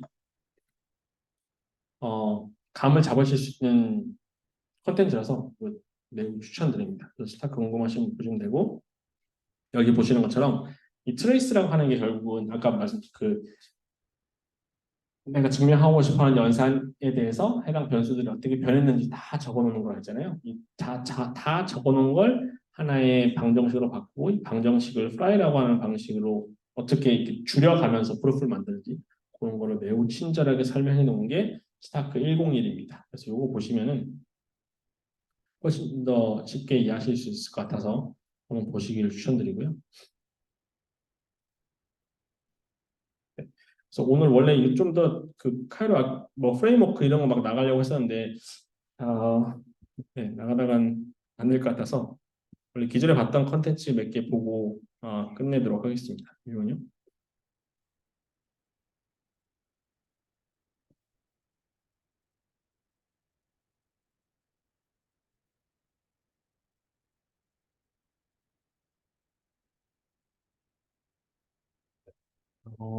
저희가 부트캠프 네 번째 시간에 했던 거, 세 번째 시간인가 했던 거긴 한데 카이로 1.0 잠깐 보고 마치는 게 오히려 더 나을 것 같습니다. 카이로 언어가 제가 알기로는 솔리디티 다음으로 많이 쓰이는 언어라고는 알고 있거든요. 물론 뭐 갭은 차이 많이 나겠지만 그만큼 뭐 이렇게 완성도랑 나쁘진 않아서 한번 사용해 주십사 부탁드리고요. 말씀드렸다시피 카이로 1 최근에 나왔습니다. 카이로 1은 스타크 기반으로 해서 프로필 만드는 건데 보시면 여기 CL라고 하는 요 방식 자체가 아까 말씀드렸던 그 에어라고 하는 방식이랑 거의 유사하고요. 요 중간 단계를 거치게 된 이유는 뭐 여러 가지가 있습니다.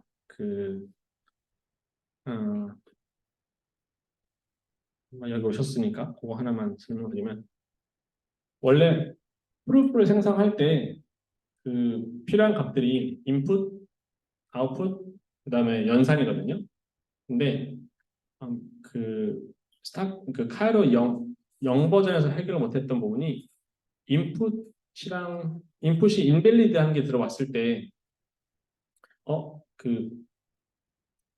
해당 영지익 증명을 생성하지 못했어. 왜냐하면 너가 준 인풋이 인밸리드 하기 때문에 요거를 증명해낼 수 있는 방식이 없었어요. 그 말은 뭐냐면 누구든지 스타크넷에 스마트 컨트롤을 디플로이 하고 그 디플로이된 값에 그 이상한 값들을 막 던져도 사용자가 트랜지션을 발생시킴에도 불구하고 이 해당 트랜지션이 사용자의 인풋 때문에 실행되지 못했음을 스타크넷에서 증명할 방법이 없었기 때문에 사용자한테 피를 받을 수 있는 방법이 방법이 없었습니다. 그냥 사용자가 인밸리드한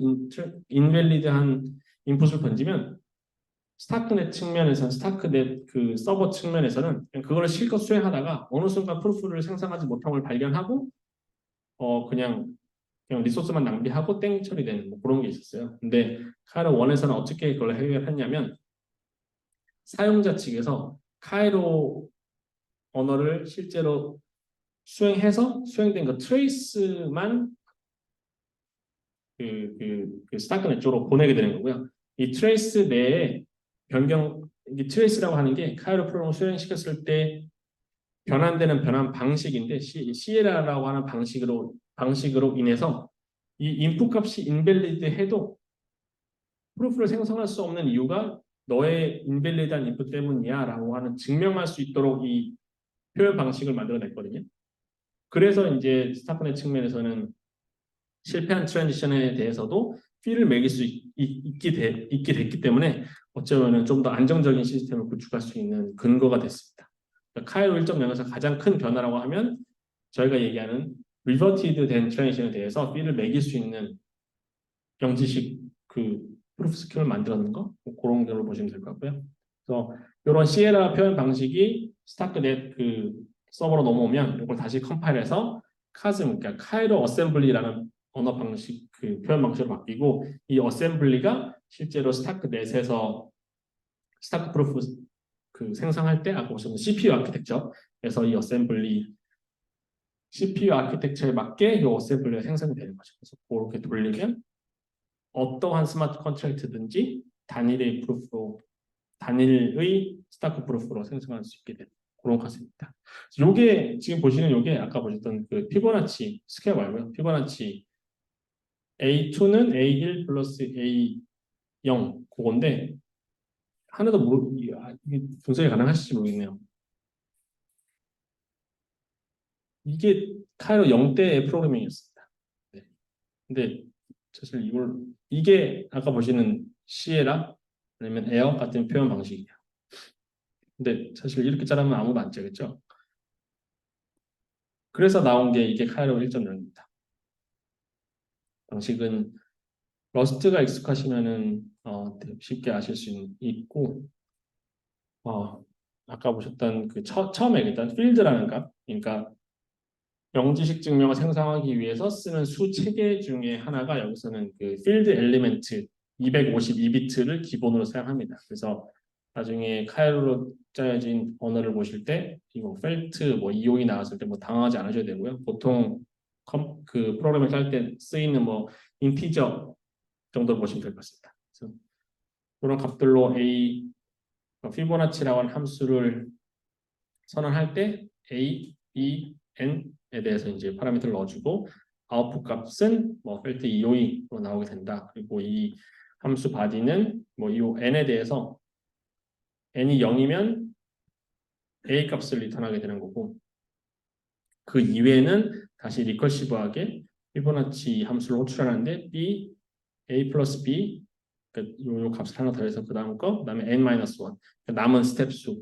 이렇게 해서 리커시브를 다시 돌게 하는 게 현재 카이로 1의 스타일입니다. 그렇다고 뭐 카이로에서 아무리 프루프에서 그 펠트 EOE 타임만 지원한다고 해서 강제하고 있지는 않고요. 보통 개발자들이 익숙하신 뭐 유인티저 64비트나 256비트 그런 것도 다 지원은 합니다. 다만 이렇게 표현된 것들은 아무래도 성능에 조금은 이슈는 있어요. 왜냐하면 유인티저 64비트 같은 케이스는 사실 아까 보셨던 프루프 시스템에서는 그 기본 타입이 252비트거든요. 그래서 64비트든 256비트든 이렇게 유인티저 타입을 쓰면 컴파일러에서 다 252비트 기준으로 다 쪼개기 시작합니다.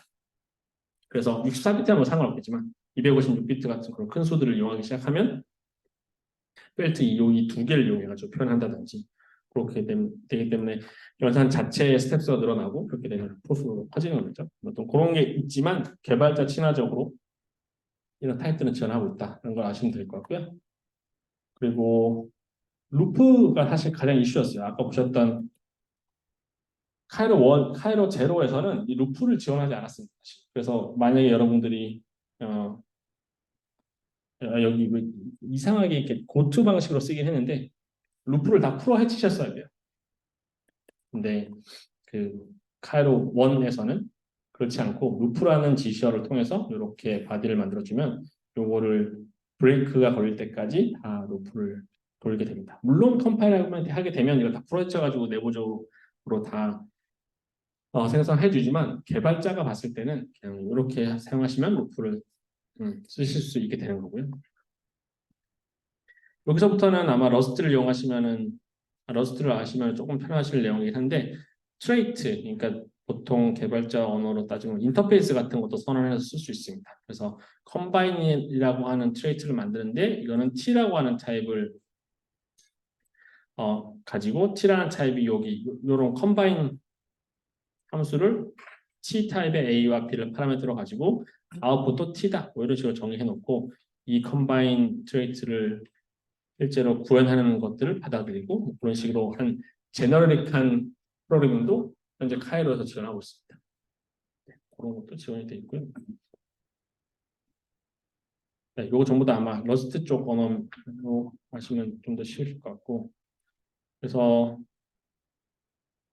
말씀드렸듯이 빌트인 그 개발자들이 익숙한 그런 타입들도 이미 다 정의되어 있고 struct, enum 아니면 boolean, uinteger 256, 튜플까지 다 현재 지원하게 되어 있습니다. 그리고 스타크넷에서 주로 쓰이는 뭐 컨트랙트 어드레스, 클래시가 그거야. 그 말씀드렸던 그 특정 프로그램에 대해서 해시값도 넣고 그 해시값만 호출하면은 해시값에 해당하는 프로그램을 뭐 메모리에 얹어서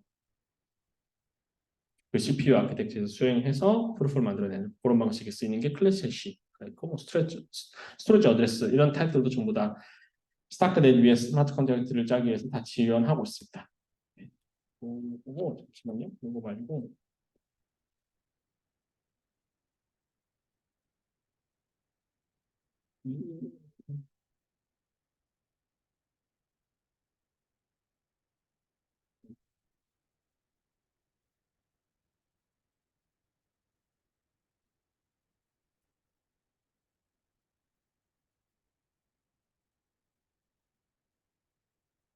잠시만요.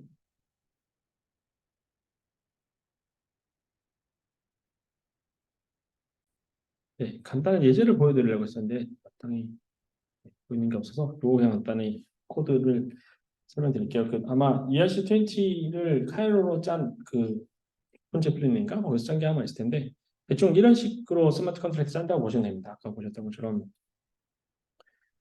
스마트 컨트랙트 짤 때 처음에 먼저 스토리지라고 해서 선언하게 되면 이 스토리지는 실제 스마트 컨트랙트에서 저장되는 값들을 정의하는 거거든요. 그래서 잠시만요. 제가 네, 몇 개 그냥 신텍스 보여드리려고 했었는데 이거 막 러스트랑 좀 유사해서 러스트처럼 이렇게 신텍스를 위해 펑션 위에 적으면 이 함수가 어떤 역할을 한다 그런 걸 정리할 수 있거든요. 그래서 보시면 컨스트럭터라면 이게 특히 생성자라는 거 아실 수 있고 뷰 네.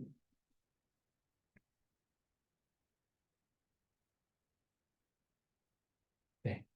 여기 위에 보시면 요것처럼 실제로 빌트인된 것들 중에서 내가 어떤 함수를 쓰겠다라고 했을 때 실제로 음, 임포트 시킬 수 있는 방식들이 있고요. 그리고 첫 번째 스마트 컨트랙트가 실제 디플로이 됐을 때 수행되는 함수가 컨스트럭터입니다. 그래서 이게 바로 컨스트럭터 역할을 한다라고 이런 GCR을 통해서 정의하게 되면 이게 스마트 컨트랙터를 디플로이 했을 때 바로 수행되게 되는 걸 거고요. 그리고 뷰나 아니면 익스터널 이런 게 있습니다. 뷰는 뭐냐면 단순히 그냥 리드만 하는 케이스. 이때는 사실 내부 스테이트 변경이 없기 때문에 단순히 그 리드 온리 방식으로 동작하면 되는 케이스고 익스터널이 실제 사용자의 트랜지션을 받아들여서 스테이트를 변경하는 케이스입니다. 그래서 여기서 이렇게 익스터널 하면은 이 함수가 실제 스테이트 변경되는 거니까 거기에 맞게 수행하라고 실제로 지시를 줄 수도 있는 거고요. 요거 아니고서는 아까 보셨던 이런 방식으로 이게 그 신텍스가 맞다. 이벤트도 있습니다. 그러니까 솔리디티에서 하시는 것들 대부분이 그 카이로의 스마트 컨트랙터에서 다 지원된다고 보시면 되고요. 특별하게도 러스트 같은 정의 방식으로 이렇게 정리하면 예를 들어서 요거는 이벤트를 에밋하는 케이스로 보시면 될 것 같고 뭐 그런 식으로 잘 되어 있다는 거 설명을 드리려고 했습니다. 근데 이게 제가 예제가 이제 촬영이 있었는데 지금 없어졌네요. 그래서 요거 말고 저희가 아마 제가 매번 이 미드업 할 때마다 얘기했던 요 사이트 하나만 더 설명드리고 끝낼까 하는데요. 노드가디언즈라고 요 카이로 하는 언어 실제로 카이로 언어 배울 수 있는 프로그램 사이트가 있습니다. 그래서 여기 들어가시면 퀘스트 나오고 이 퀘스트별로 카이로를 짜야 특정 포인트를 얻을 수 있는 그런 커리큘럼을 가진 사이트거든요. 그래서 아까 보셨던 요 코드가 실제 카이로 요 프로그램을 짜서 아까 보셨던 노드 가디언즈에서 솔루션을 만들어서 테스트하는 케이스입니다. 보시면 이게 실제 카이로 1.0을 이용해서 여러 가지 짠 건데 스트럭트 같이 이렇게 스트럭트 구조 정의하고 죄송합니다. 네.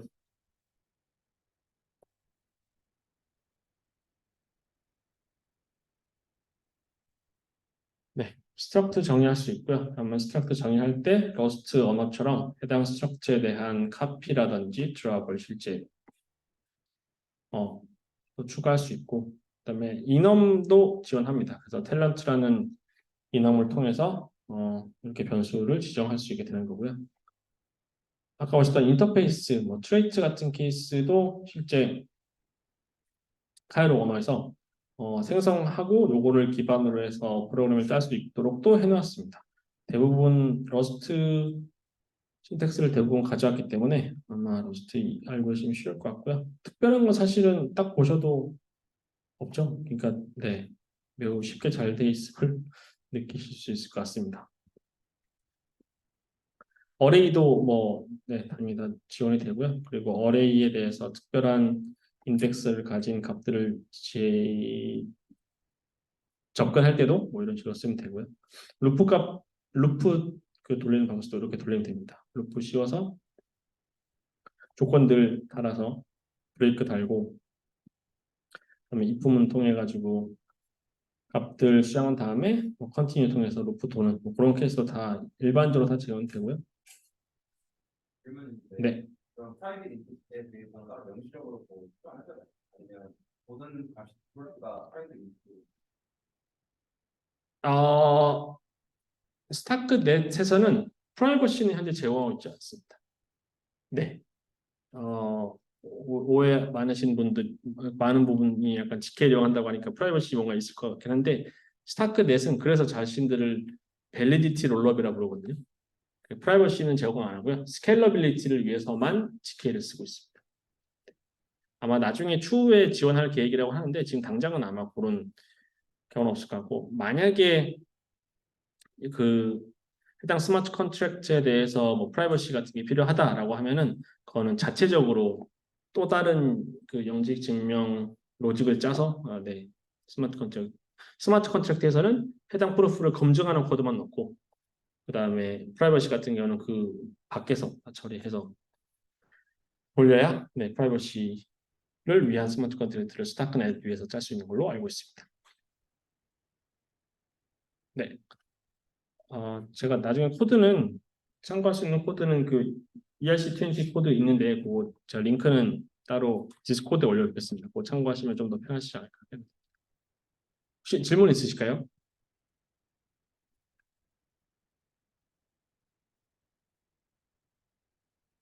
네, 네. 스마트 컨트랙트에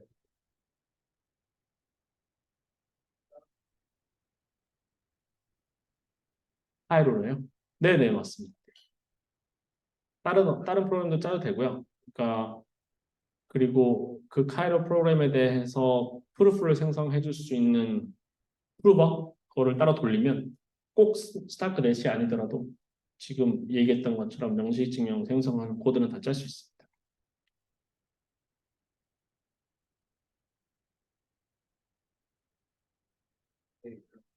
여기 노력하려고 스케일러빌리티 때문에 하는 거면은 애초에 그냥 그냥 프로젝트 짜고 나서 맨 마지막에 최종적인 어떤 스테이트 트랜지션 그거 자체만 이렇게 프로젝트를 만들면 되지 왜 애초에 컨텐츠 자체를 여러 형태로 짜는 건지 현재 솔리디티에서 빌트인을 제공하고 있는 여러 해시 함수들 때문인 것 같아요. 특히 샤이오르기나 아니면은 여기서 쓰는 여러 가지 서명 방식 등이 사실은 이런 영식 증명으로 하기에는 매우 비용이 큽니다. 그래서 최근까지도 그 GK EVM들, 스나크 기반의 GK EVM들이 되게 고생했던 게 그거에 대한 최적화가 되게 오래 걸렸어요. 지금도 사실 엄청 프랙티컬하다고는 볼 수는 없지만 그래도 예전보다는 많이 성능이 올라와서 메인넷까지 나왔던 걸로 알고 아까 중간에 필드 엘리멘트를 가지고 인수로 마구나가는 피보나치에서 연산하는 게 있었잖아요. 네네. 그게 지금 필드 엘리멘트 상의 에디션을 말하는 거예요? 아니면 일반적인 저희가 생각하는 1 더하기 1이 있다 이거요? 아, 필드 엘리멘트 상의 연산대. 네. 근데 아마 카일로 짜시면 그거를 고민하실 건 없을 것 같고요. 내부적으로 다 알아서 처리해주기 때문에. 다만 그냥 필드 펠트 EOE 나왔을 때 당황하지 말라는 뜻에서 말씀드렸습니다. 네, 혹시 또 질문 있으실까요? 네. 그러면 네. 개발자가 아니라 기본이 정한 내용이 아니요, 그렇습니다.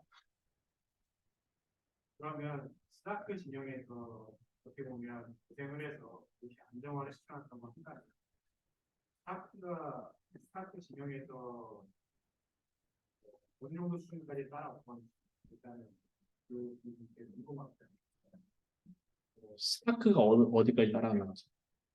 스타크가 안정화가 굉장히 어려웠다라고 하셨잖아요. 네.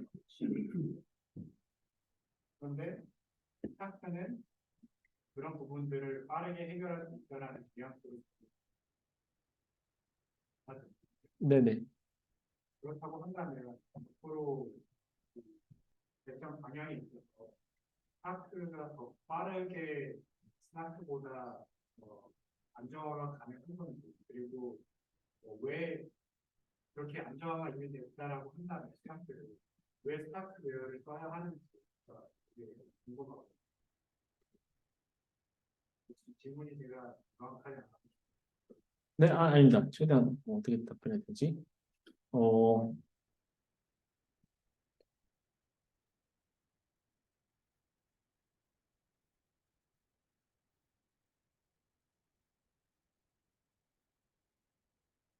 잠시만요. 제가 답을 생각했는데 까먹었네. 그러니까 스타크가 가진 장점은 그러니까, 그러니까 결국 원하는 바는 뭐냐면 개발자들이 솔리디티는 이미 잘 구축이 잘 돼 있잖아요. 참고할 수 있는 코드도 많고. 근데 이걸 버리고 근데 아까 말씀드렸지만 솔리디티는 GK 저희가 얘기하는 프렌들리하지가 않아요. 프로그램 만들 때. 그렇기 때문에 어느 정도 성능의 한계는 있습니다. 그러면 개발자들이 선택하기 나름인데요.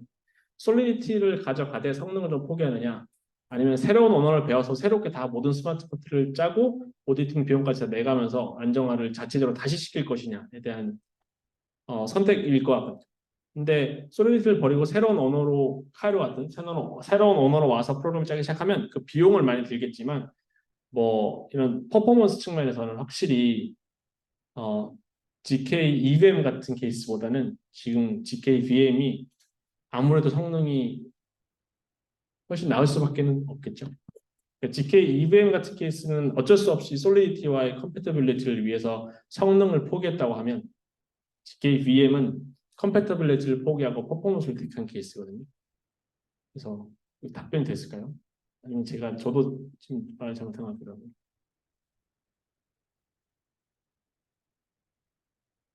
근데 아직까지 많은 진영들이 많은 그 외투 페이지들 스타트를 써서 많이 개발이 됐잖아요. GK 레이어 2들이요? 네네. 그거는 뭐 시작했던 포인트가 달라서 그러니까 시기상으로 달라서 있는지 아니면 성능적으로 부족함에도 불구하고 더 빠르게 개발하기 위해서 지금까지 쌓아온 코드에 위해서 나아가기 위해서 전략적으로 선택한 것이 궁금합니다. 네네. 그러니까 어쩔 수 없이 솔리디티가 가지고 있는 그 주변 개발 툴들이나 환경들, 이때까지 만들어 놓은 소스 코드들을 포기하기 싫어서 솔리디티를 지원할 수 있는 GK 이벤을 만든 선택이었던 거고요. 그래서 시작했던 프로젝트고, 그래서 어찌 보면은 네, 기존의 그 개발 환경들을 그대로 가져가면서 개발자들 또한 그대로 가져가기 위해서 전략적으로 선택했다고 보시면 되고요. 그게 아니다, 우린 새로 시작하자고 했던 게 이런 스타크웨어 애들이 있습니다. 근데 이게 어떤 사람들은 사실은 지금 스나크를 기반으로 한 GK EVM에 대한 성능이 한계점이 있기 때문에 스타크로 옮겨갈 거라고 하는 사람들도 많이 있거든요. 그 중에 최근 움직임 중에 하나가 GK 싱크 같은 케이스. 걔네가 원래는 스타크 기반이었는데 스타크가 그것보다 퍼포먼스가 워낙 좋다 보니까 최근에 다 스타크로 옮겨가기 시작했어요. 기반 프루프 시스템 자체를 스나크에서 다 스타크로 다 옮겨가는 케이스가 있고, 또 다른 케이스는 솔리디티를 카이로로 변경해주는 케이스도 있어요. 컴파일러를 솔리디티에서 카이로로 변경해주고 그 카이로를 스나크넷 위에서 디플로이하는 케이스인데, 여기서 이슈는 뭐냐면 솔리디티 언어를 카이로로 제대로 잘 변환했는지 어떻게 믿을래에 대해서는 아직 검증이 덜 된 거죠. 다만 개발자들을 위해서 그런 툴도 제공은 되고 있습니다. 네, 이건 전부터 좀 궁금했습니다. 카이로가 어떤 수 네네. 있어요? 사진도 어떤 수 있어요? 새로운 스타트업이 이거에 기반 지식이 많은 사람이 파트넷 같은 걸 만들 수도 있고 네, 네, 계속 카이로의 발전을 따라가면서 네네. 프라이빗 체인을 하나 만들다. 네, 네, 당연히 가능할 것 같고요. 지금 스타크웨어 측에서는 사실 뭐 그런, 네, 말씀하셨던 거는 당연히 가능하고, 스타크웨어 측에서 뭐 카이로 소스를 오픈한다든지 아니면은 이 카이로 기반으로 해서 스타크 프루프를 만드는 것도 사실은 여러 업체들에서 개발하고 있거든요. 그런 식으로 데이터 시스템도 많이 오픈된 상태여서 말씀하셨던 걸 당연히 가능할 것 같습니다. 네, 또 혹시 질문 있으실까요? 네,